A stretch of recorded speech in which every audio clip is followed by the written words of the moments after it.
Hello and welcome to part one of a three-part program in which we will look at the life and the music of George Trevare.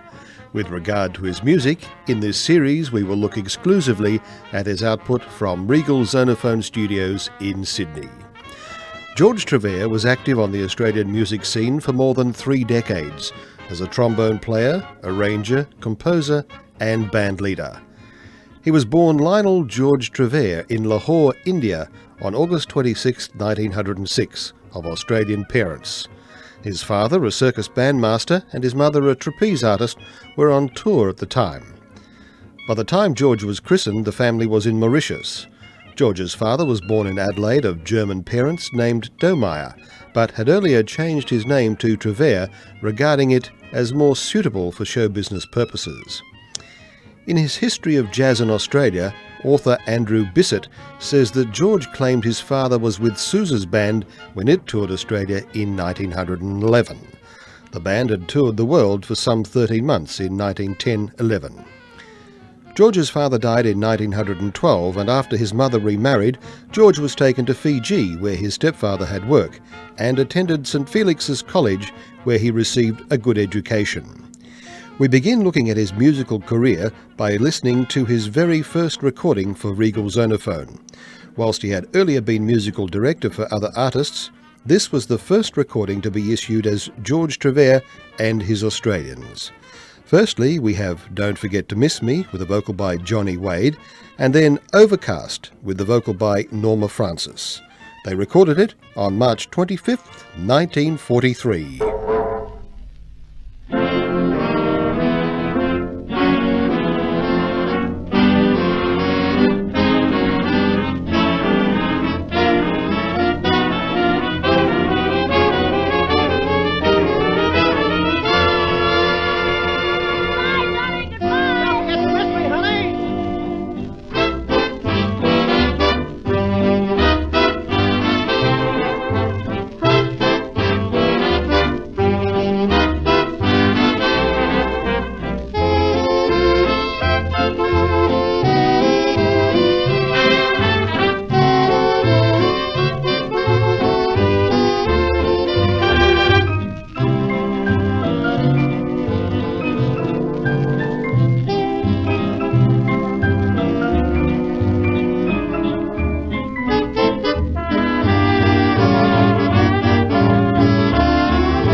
So don't forget to miss me when I'm gone.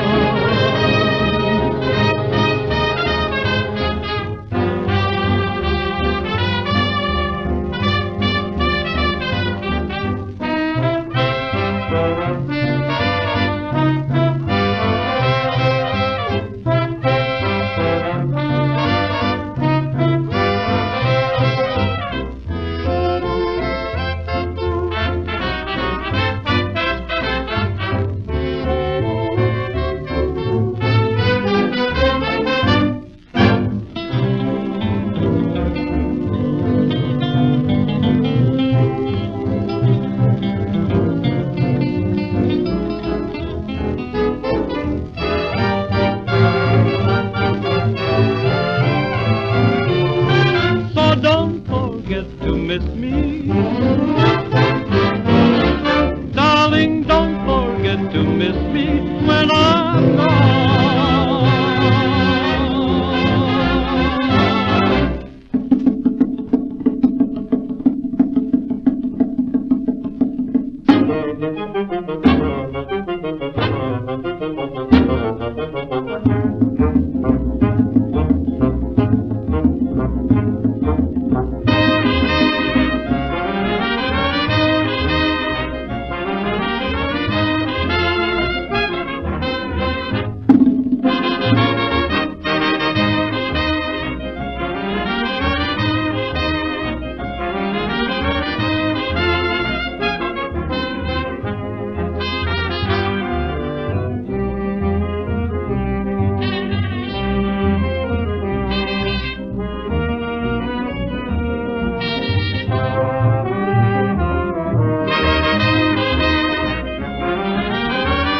weatherman says it is overcast, and though he's speaking of the skies above, there's a ring around my love.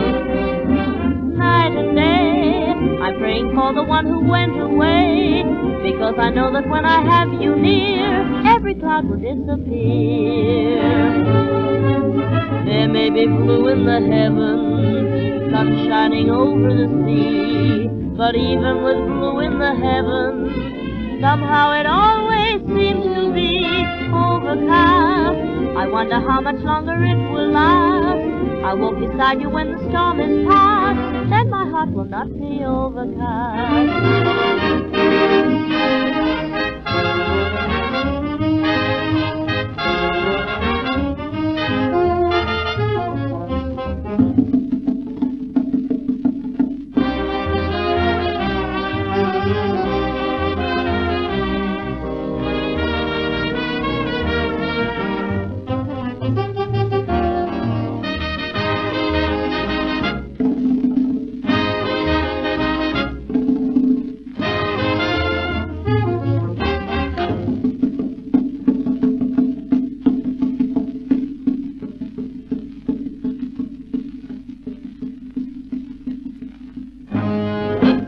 After leaving school, George worked as a customs officer for the British colonial service in Fiji, touring the Pacific Islands, often with bodyguards. He caught blackwater fever, a deadly form of malaria, but thankfully he recovered. Leisure time activities included boxing and rugby union. He was at one time amateur bantamweight champion of the Pacific Islands and played rugby for Fiji against New Zealand. From Fiji, George first went to Sydney only for holidays, but later resigned his customs officer position and by 1928 had moved there permanently. He became interested in percussion and took up drums with a brass band. Next he moved on to a musical instrument, the tenor horn, soon graduating to the trombone, which he decided was the instrument for him. George took lessons from E.P. Carey, who had played the euphonium in the famous Besses o' the Barn multiple British open brass band champions. Carey taught him the fundamentals of breathing, embouchure, and the positions of the slide on the trombone, but then declared that George had better musical ability than himself and told him to continue on his own, which he did, assisted only by Otto Lang's Boosey and Hawkes trombone tutor. Some more of his early recordings now. Firstly, Cherie with vocal by Terry Howard, then In My Arms with a vocal duet by Joan Blake and Terry, both recorded November 10th, 1943. And then we'll hear We Mustn't Say Goodbye with vocal by Arthur Slade, recorded on February 16th, 1944. All three discs issued as George Trevare and his Dance Orchestra.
Cherie, Cherie, where can you be?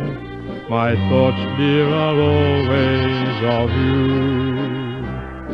Cherie, Cherie, remember me, and that lovely night we once knew. Oh, it would be a joy, Cherie, to hold you again in my arms, with you alone to call my own. Cherie, my sweet Cherie.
never had any sweetheart, and over he'd say, In my arms,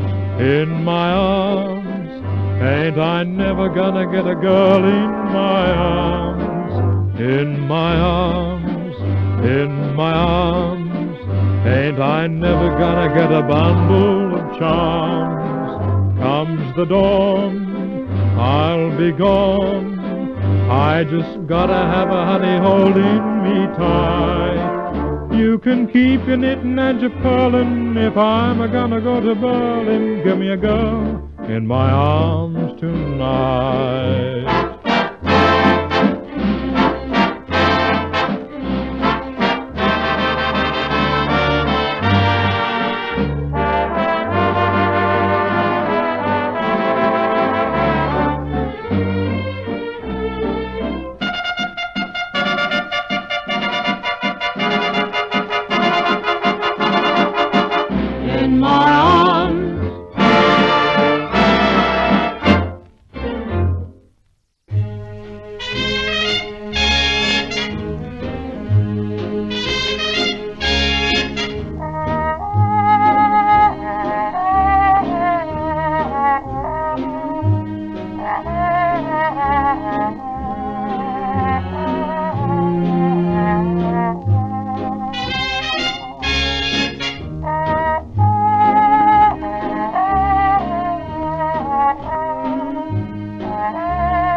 Enter Elsie May Hattersley of Maclean, New South Wales. George and Elsie were married in Sydney on July 10, 1929. Elsie's knowledge of piano and music assisted George in what would be his career. The Great Depression hit, and times were tough. Within several years there were 3 Trevare children. Although he was well educated, George could find little work to support his family, and put aside pride to busk when the need arose.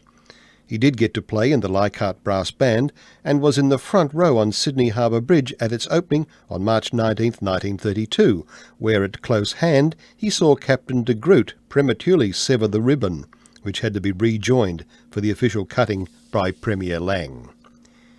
In 1936, George got work with George Sawley's road show, touring New South Wales with a six-piece band, and at the end of the same year spent some time with the Norman Thomas Quintet. Then, in 1937, he applied for a position with Jim Davidson's ABC Dance Orchestra and was given an audition. By this time, George had taught himself arranging, about his only guide being Frank Skinner's book on the subject. He took an arrangement of his own to the audition, but it is not known whether he got to play it. Whatever Jim Davidson had George play prompted the bandleader to say something like, "You're rough, but you've got something," and he took George on as a third trombone player and arranger. He was required to write 2 arrangements per week, copy the parts and play trombone in the band, for which he received something like £7 10 shillings, a pretty good weekly income during the Depression years. Nevertheless, Davidson probably got good value from his arranger trombone player, though in his own memoirs published posthumously by Rigby in 1983, he makes no mention of George, who stayed with him until September 1940. Interestingly, in those same memoirs, Jim Davidson warmly recalls being taken by his grandfather to hear Sousa's band when the American conductor brought his 60-man band on a tour of Australia. It could well be that one of the 60 men was George Trevare's father. Let's listen now to 2 Trevare arrangements for Jim Davidson. Firstly, 50 Million Robins Can't Be Wrong, then Little Old Lady. These were recorded for Regal Zonophone on January 24, 1938. The vocal on both is Alice Smith, and the third trombone on both sides is George. Spring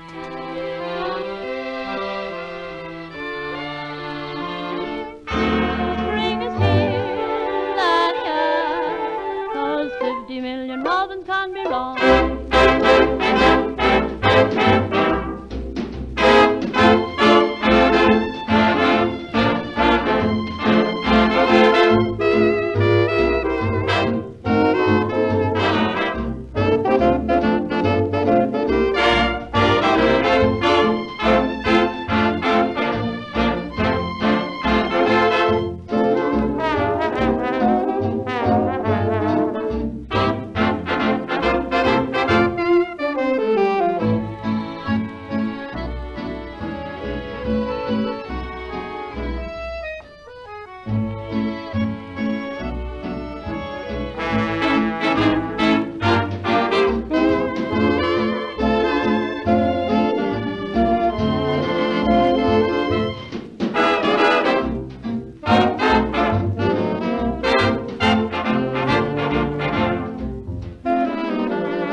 Bobbing along, spring is here, la-di-da, 'cause 50 million robins can't be wrong. When you hear a hurdy-gurdy playing Mr. Mandelson's song, spring is here, la-di-da, 'cause 50 million robins can't be wrong. Trees and flowers start to sprout soon as the robins arrive.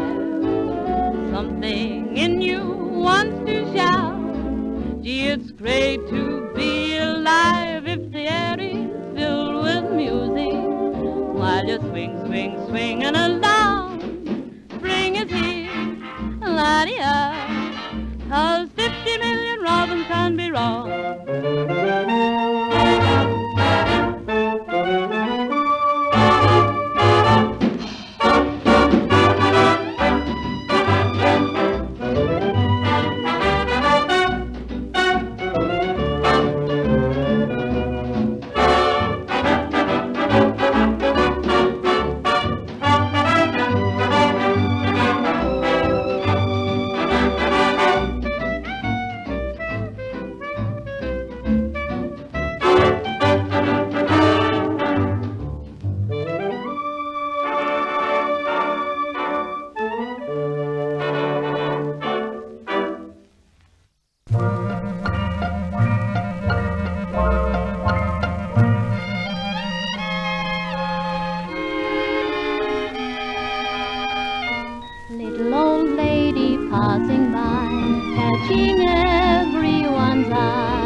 such a charming manner, sweet and shy, little old bonnet set in place, and a smile on your face. You're a perfect picture in your lavender and lace. Little bit of business here, little bit of business there. Bet that you've been window shopping all around the square. Little old lady, time for tea. Here's a kiss, 2 or 3. You're just like that little old lady I hold dear to me.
Close your eyes, that's all right. You deserve a sweet bouquet of pleasant dreams tonight.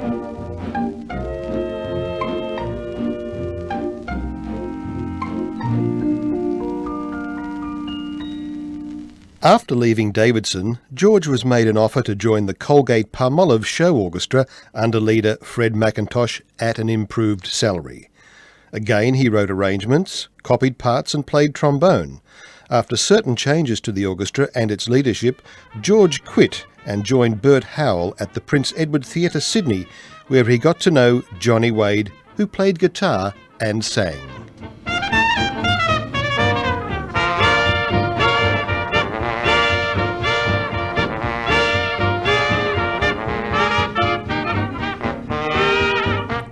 We continue the life and music of George Trevare next week in Part 2.